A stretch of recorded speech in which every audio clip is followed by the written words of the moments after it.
성도 여러분, 인간은 그 존재에서부터 관계적인 존재입니다. 우리는 관계에서 태어나 관계의 그물 속에 살아갑니다. 평소에는 잘 모르지만 우리 인간이 얼마나 관계를 그리워하고 있는가를, 또 열망하고 있는가를 우리는 죽음을 대하는 우리의 태도에서 우리는 잘 알게 됩니다. 우리 한두 달 전 우리 미니애폴리스에서 또 가톨릭 성당에 우리 총격 사건이 있었죠. 8살, 10살짜리 학생 2명이 죽고 18명이 부상을 당하는 비극이었습니다. 총에 맞은 8살짜리 어린 여학생이 죽어가면서 옆에 있는 낯선 사람에게 이렇게 부탁했어요. Please, just hold my hand. 그냥 내 손을 좀 잡아주세요. 낯선 사람의 손을 꼭 잡은 채 세상을 떠났습니다. 성도 여러분, 우리에게 죽음이 두려운 이유는 죽음이 우리가 이 세상에서 맺은 모든 관계를 다 무효화한다고 생각하기 때문에 우리는 죽음이 두렵습니다. 죽음을 통과하는 육체적인 고통도 고통이지만 관계의 단절에서 오는 두려움이 아주 커요. 사랑하는 가족과 단절된다.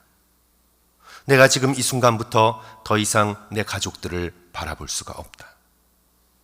나의 집을 떠나야 하고 내 방을 떠나야 하고 내 삶의 터전과 나는 지금 완전히 이제 단절된다는, 이 세상에서 cut off 된다는 그런 두려움이 죽음의 공포의 상당히 큰 부분을 차지합니다. 죽음이 공포스러운 건 우리의 삶이 관계 속에서 이어져 왔고 우리의 생명이 관계의 결과이기 때문에 그렇습니다.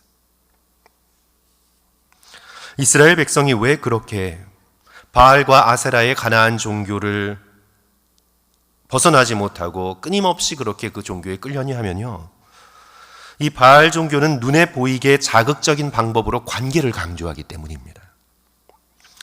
바알은 천둥의 신이요 번개의 신입니다. 성도 여러분, 천둥과 번개는 하늘과 땅을 연결하는 그런 하늘의 사인입니다. 하늘에서 번쩍하는 번개가 땅으로 내리치고 하늘에서 울리는 엄청난 천둥 소리가 천지를 뒤흔들고, 그래서 하늘에서 땅을 향해 비가 내리고 또 땅은 그 비를 받고, 한마디로 이 바알과 아세라 종교는 땅과 하늘과 땅을 이어주는 관계의 종교입니다. 여인 아세라는 땅을 상징해요. 그 비를 받아 땅에서 곡물을 내고 동물의 태에서, 여인의 태에서 생명을 풍성히 내는, 그래서 이렇게 관계를 자극하기 위해서 바알의 사자들과 아세라의 여세자들이 음란한 제사 행위를 통해 바알과 아세라를 자극하는, 바알 종교는 왜곡된 방법으로 관계를 강조하는 종교이기에 이스라엘 백성들의 심령 가운데, 삶 가운데 아주 깊이 스며들게 된 것입니다. 이스라엘과 유다의 역사에서 바알과 아세라 종교를 완전히 떨쳐낸 시기는 단 한순간도 없었습니다. 산당을 제거한 왕들이 있었지만 그러나 그 산단도 완전히 제거하지를 못했습니다. 여호와 하나님께서는 그런 이스라엘에게 말씀하고 호소하고 강조하고 있는 것은 우리가 맺고 유지하고 발전시켜야 하는 가장 중요한 관계는 누구와의 관계라고 말씀하고 있는 겁니까? 살아계신 여호와 하나님과의 관계라고. 이 세상에서 여러 관계가 많지만 믿음의 백성이 가장 중요하게 생각해야 되는 관계는 우리의 마음이 하나님을 대하는 태도, 하나님과 맺고 있는 살아있는 관계라고 호세아 1장부터 14장까지 계속해서 강조하고 있는 거죠. 오늘 14장 1절 말씀 보십시오. 이스라엘아, 내 하나님 여호와께로 돌아오라. 내 하나님께로 돌아오라. 내가 불의함으로 말미암아 엎드려졌느니라. 호세아서를 통해 계속해서 호소하는 말씀, 그것은 여호와께로 돌아오라. 내 하나님께로 돌아오라. 다른 것들을 알려 너의 삶과 너의 시간을 그렇게 소모하지 말고 먼저 여호와를 알라. 여호와를 알려고 너의 모든 힘과 너의 모든 노력을 다하라. 남편 호세아가 음란한 아내 고멜을 향하여 외치는 말입니다. 내게로 돌아오라. 나를 좀 알아라. 나의 사랑을 알고 나의 사랑에 응답하여 나에게로 돌아오라. 그리고 오늘 본문에서 돌아오는 그 방법까지 우리에게 알려주고 계시죠. 우리 2절과 3절 성도 여러분 함께 돌아가서 다시 봅니다. 너는 말씀을 가지고 여호와께로 돌아와서 아뢰기를 모든 불의를 제거하시고 선한 말을 받으소서. 우리가 수송아지를 대신하여 입술의 열매를 주께 드리나이다. 우리가 아수르의 구원을 의지하지 아니하며 말을 타지 아니하며 전쟁의 말을 하나님을 의지하지 않고 자기 마음대로 타지 않겠다는 선언이죠.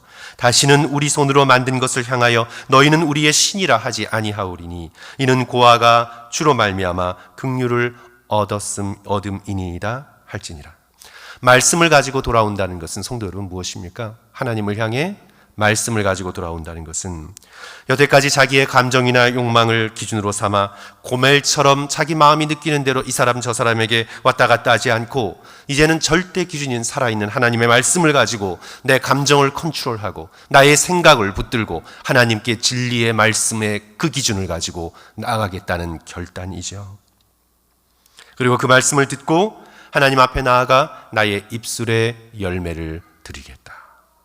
진정한 회개의 고백의 제사를 하나님 앞에 드리겠다는 결단입니다. 지금껏 사람을 의지하고 세상의 성공과 세상의 권력을 가진 자들을 추앙하고 그렇게 의지했던 삶을 버리고 우상들을 다 제거해버리고 고아가 하나님을 의지함 같이 그 하나님을 바라보며 하나님을 의지하며 하나님을 예배하며 그렇게 믿음으로 삶을 살아가겠다는 고백이죠. 이스라엘이 스스로 회복할 수 없었습니다. 하나님이 회복시켜 주셔야 합니다.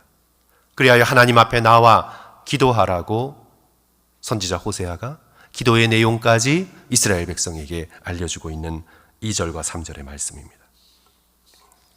성도 여러분, 여기서 우리는 질문을 좀 가지게 됩니다.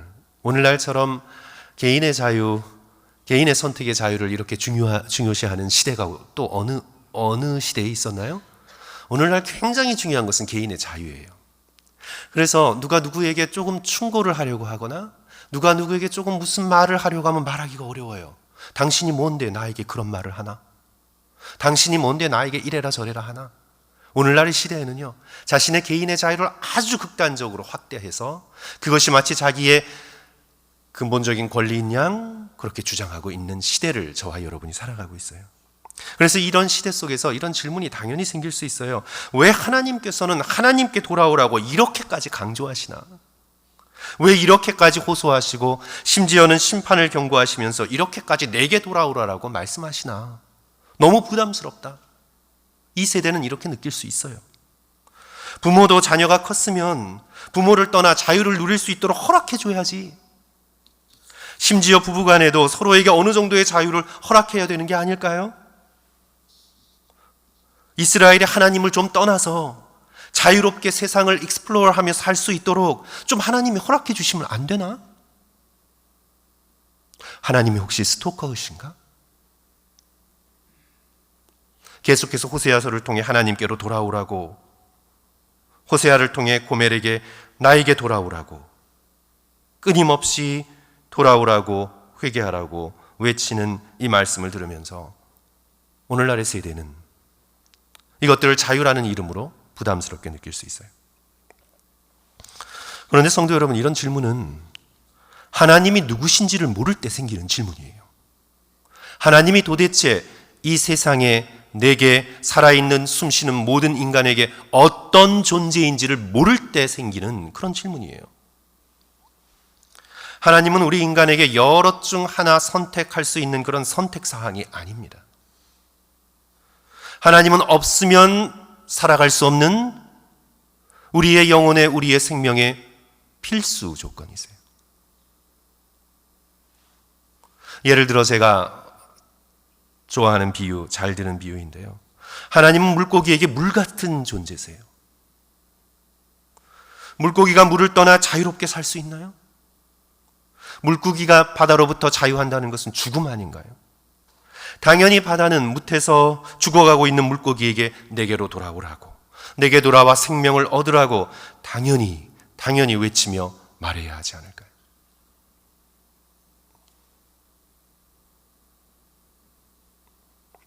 우리가 지구라면 하나님은 태양과 같은 존재입니다. 있어도 되고 없어도 되는 선택의 조건이 아니라 지구의 존재를 위해서는 반드시 계셔야 하는 필수 조건입니다. 지구와 태양에서부터 그 궤도로부터 자유롭게 나가겠다고 난리를 친다면, 벗어나려 한다면 그것은 자유가 아니라 죽음입니다. 그러려는 지구를 향해 태양은 당연히 내게로 돌아오라고, 왜 그렇게 어리석은 짓을 하냐고, 너는 내게로 정신 차리고 돌아오라고, 당연히 그렇게 말할 수 있어야 하는 거죠. 다시 말씀드리지만 하나님은 우리 인간이 떠나서는 살 수 없는 아주 근원적인 존재, 필수 조건이십니다. 여러분의 삶에 하나님을 빼면 여러분의 영혼은 죽은 것입니다. 살아갈 수가 없습니다. 살았다는 이름은 가졌으나 죽은 자입니다. 예수 그리스도께서 내가 곧 길이요 진리요 생명이라고 말씀하셨고, 당신 자신을 향해 나는 생명의 떡이라고, 영원한 음료라고, 내게 와서 먹고 마시고 생명을 얻으라고, 너희가 나를 떠나서는 아무것도 할 수 없다고, 진리 되신 당신 자신을 가리키시며 진리를 알지니 진리가 너희를 자유케 할 것이라고, 내 안에서 하나님께서 주시는 놀라운 자유를 누리라고, 죄로부터 벗어난 자유, 세상의 집착에서부터 벗어난 자유, 죽음의 공포에서 벗어난 그 놀라운 자유를 오직 내 안에서 너희는 누릴 수 있다고. 하나님 안에서 참된 자유가 있고 하나님과의 관계 속에서 진정한 자유가 있다고. 그러니 너는 내게로 돌아오라고. 사도 바울은 아레오파고에서 그리스인들에게 이렇게 선언했습니다. 사도행전 17장 28절, 우리가 그 안에서 하나님 안에서 살며 움직이며 존재한다. 그러니 하나님을 떠나려 하지 말고, 하나님을 떠나려 하는 자들아 여호와께로 돌아오라. 여호와 하나님을 알라. 그에게로 돌아오라. 이것이 호세아 전체를 통해, 선지자 호세아를 통해 고멜과 같은 이스라엘 백성, 오늘 우리를 향해 주고 계시는 말씀이죠. 오늘 호세아 본문을 보시면 하나님께서는 같은 논리로 말씀하고 계십니다. 성도 여러분, 5절 말씀 우리 다 같이 함께 읽을까요?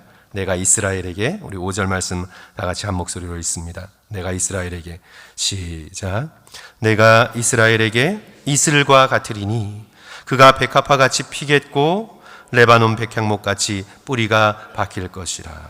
내가 이스라엘에게 이슬과 같은 존재다. 너무나 겸손한 표현을 쓰셨어요. 그죠? 내가 이스라엘에게 이슬과 같은 존재다. 이스라엘과 같은 사막성 기후에서는 이슬이 없다면 식물은 살아갈 수가 없습니다. 필수 조건입니다. 이슬은 없어도 되는 게 아닙니다. 반드시 아침에 이슬이 내려줘야 합니다. 하나님께 돌아올 때 비로소 우리의 인생의 뿌리가 내리고 가지가 펴지며 꽃이 필 것이다. 내가 너에게 이슬과 같은 존재다. 7절 말씀, 그 그늘 아래에 거주하는 자가 돌아올지라 그들은 곡식같이 풍성할 것이며 포도나무같이 꽃이 필 것이며 그 향기는 레바논의 포도주같이 되리라. 8절 하반절에서는 예수 그리스도의 포도나무와 같은 유사한 비유를 사용하고 계시는데요. 나는 푸른 잣나무 같으니 내가 나로 말미암아 열매를 얻게 될 것이다. 하나님께서 푸른 잣나무가 되시고 이스라엘은 그 가지가 되어 여호와 하나님께 돌아올 때 열매를 많이 맺게 되리라는 그런 식물의 이미지를 사용하셔서 오늘 우리에게 말씀을 주고 계십니다. 그러므로 사랑하는 성도 여러분, 지금 여호와께로 돌아오십시오. 온 마음을 다하여 여호와께로 돌아오십시오. 하나님께서 주시는 힘과 평안을 여호와께로부터 얻을 수 있는 저와 여러분 되시기를 주님의 이름으로 간절히 축원합니다. 저는 두 종류의 노년의 삶을 관찰하게 됩니다. 하나님으로부터 멀리 떨어져 살며 시간이 흐를수록 허무해하고, 자식들이 나를 이렇게 대하나 쉽게 분노하고, 다가올 죽음을 향해, 미지의 세계를 향해 늘 두려워하고, 그렇기 때문에 자기가 가지고 있는 자존심, 자기가 가지고 있는 물질, 자기가 가지고 있는 성공에 죽음에 이르기까지 더욱 집착하는 분들을, 저는 많은 분들을 보았습니다. 여호와 하나님 없이, 하나님께 돌아가지 않고 살아가는 수많은 분들을, 특별히 그런 채로 노년에 이르는 수많은 분들을 보았습니다. 그러나 하나님과 동행하며 자신이 연약하지만 예수 그리스도의 십자가를 붙들며 두려움이 있지만 부활로서 우리에게 생명을 주시는 주님께 날마다 마음을 돌이키며 다가올 천국의 소망을 붙들며 하나님의 약속의 말씀을 굳게 붙들고 밝고 즐겁게 인내로 고통을 견뎌나가며 주변 사람들에게 위로와 소망을 주는 삶, 소수지만 우리 주변에 존재합니다. 여호와 하나님과 함께 살아가는 삶, 여호와 하나님께 끊임없이 죽을 때까지 돌아가는 삶, 그래야 이 땅이 나의 집이 아니요 죽음을 통과하여 하나님께서 예비하는 영원한 본향을 향해 끊임없이 살아있는 동안 마음을 돌이키는 삶. 성도 여러분, 하나님을 밀쳐낸 삶과 하나님을 가까이 하는 삶의 차이는 크고도 큽니다. 겉으로 보기에 다 늙어가는 것 같고 다 그게 그건 것 같지만 절대 그렇지 않습니다. 성도 여러분, 하나님을 밀쳐낸 영혼의 마지막의 모습과 하나님께 돌아가며 하나님께서 주신 약속을 붙들며 살아가는 영혼의 모습은 천지 차이입니다.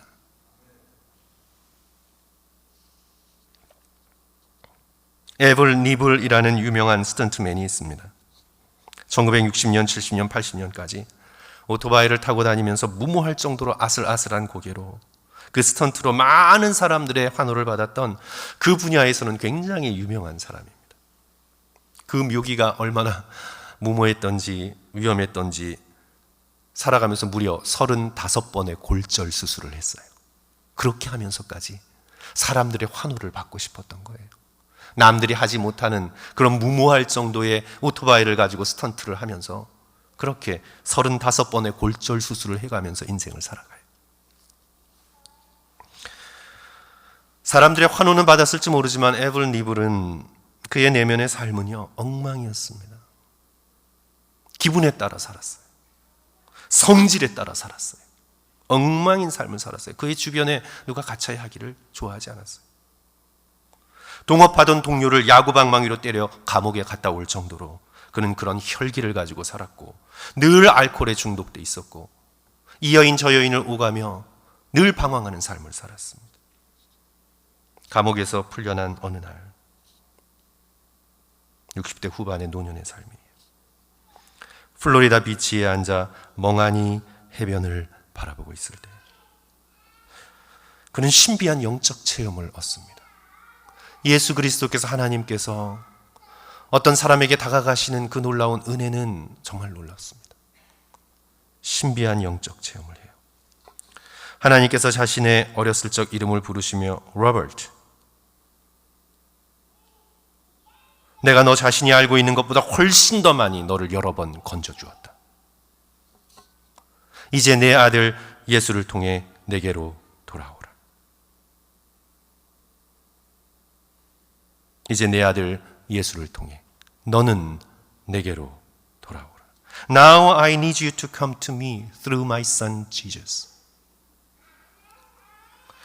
자신의 내면에 거부할 수 없는 하나님의 분명하고도 또렷한 내면의 깨달음이 그 플로리다 비치 앞에서 자신의 것으로 주어지게 됩니다.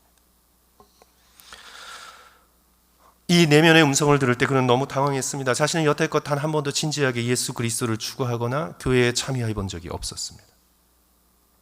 그래서 주변에 묻기 시작하면서 프랭크 기포드라는 목사를 소개받게 되고 그가 건네준 리 스트로벨의 기독교 변증서 The Case for Christ라는 책을 받아서 그것을 읽기 시작하면서 그는 그 책을 통해 큰 도전과 감명을 받고 예수 그리스도를 만나게 되고 그리스도께로 돌아오는 그런 놀라운 일이 일어납니다. 바람둥이요, 알코올 중독자요, 분노 조절 장애자로 평생을 살았던 그가 진실된 그리스도인으로서 변모되어 인생을 살아갑니다. 그런데 이 에벌 니블이 크리스찬이 되고 난 후에 그가 가장 후회한 것은 왜 난 이렇게 늦게 믿었을까? 나는 왜 이렇게 늦게 그리스도께 돌아오게 되었을까? 왜 67년의 삶을 다 허비해버리고 왜 이제 나는 이렇게 늦게 그리스도께 돌아오게 되었을까? 나는 왜 예수 그리스도를 진작 알지 못했을까? 이토록 놀랍고 아름답고 영광스러우신 예수 그리스도를 나는 왜 이렇게 진작 알지 못했을까? 이렇게 늦게 알았을까? 이 한탄이 그의 삶의 한탄이었어요. 예수님 믿기 이전에 자신의 삶을 생각하니 수치와 부끄러움 뿐 남는 것이 없었어요. 그가 공개적으로 세례를 받던 날, 아주 큰 대형 교회에서 세례를 받았는데 그의 이 간증을 듣고는 그 자리에서 700명 이상의 사람들이 그리스도께 회심하는 놀라운 역사가 일어납니다. 그런데 성도 여러분, 그가 세례를 받은 후에 딱 1년을 살아요. 1년을 살아요. 그리고는 69세에 하나님의 부르심을 받습니다. 리브는 죽어가면서까지 내가 왜 이렇게 예수 그리스도를 늦게 알았던가. 리브의 유언을 따라 그의 비석에 이런 글이 새겨집니다. Believe in Jesus Christ. 예수 그리스도를 믿으라. 예수 그리스도를 믿으라. 사랑하는 성도 여러분, 하나님께서 우리에게 오늘 생명 주실 때 더 늦기 전에 온 마음을 다해 하나님께로 돌아올 수 있는 저와 여러분이 되어야 되겠습니다. 우리는 니블보다 훨씬 더 일찍 예수님을 믿게 되었습니다. 그리고 예수님을 알게 되었습니다. 니블은 1년의 믿음 생활을 했지만 우리는 그 이상 수십 년 주님과 동행하는 특권을 누렸습니다. 그런데 성도 여러분, 우리의 마음은 정말 예수 그리스도께로, 여호와께로 돌아가고 있나요? 정말 우리의 마음이 진심을 다해 그리스도를 향하고 있나요? 우리가 살아계신 하나님을 얼마나 알고 있나요? 오늘 우리는 이 세상의 정치에 대해서, 어떤 분은 정치에 대해서 말하는 거 보면 거의 전문가예요. 이 세상의 주식에 대해서 너무나 잘 알고 있어요. 건강에 대해서 어떤 식품이 얼마나 내 몸에 좋은지, 얼마나 이것이 몸에 나쁜지 기가 막히게 너무나 큰 지식을 갖고 있어요. 사랑하는 성도 여러분, 살아계신 하나님에 대하여 얼마나 아십니까? 예수 그리스도께서 오늘 저와 여러분을 향해 어떤 마음을 품고 계신지, 주님께서 지금 이 세상 속에서 어떤 일을 하고 계신지, 복음서에 등장하시는 예수 그리스도의 말씀이 얼마나 깊고 진리인지, 창세기부터 요한계시록까지 면면이 흐르고 있는 하나님의 놀라운 성품과 그분의 인류를 향한 계획과 나 자신을 향한 주님의 마음이 어떤 것인지 성도 여러분 얼마나 여호와에 대하여 알고 계십니까? 그러므로 우리가 여호와를 알자, 힘써 여호와를 알자. 이것이 우리의 겉뿐인 말이 아니라 우리의 속사람의 간절한 소원이 되시기를 주님의 이름으로 간절히 축원합니다. 우리가 죽음에 이르기 전 왜 나는 더 진작 깊이 하나님을 알고 더 간절히 하나님께로 돌아가지 않았을까? 후회하기 전에 지금 우리에게 은혜 주시고 기회 주실 때 하나님을 힘써 알고 하나님께로 돌이키시는 저와 여러분 되시기를 간절히 축원합니다. 우리가 이왕 이렇게 믿게 되었으니 열심히 온전히 진정한 마음으로 그리스도를 믿는 저와 여러분 되시기를 다시 한번 주님의 이름으로 간절히 축원합니다. 우리 기도하겠습니다.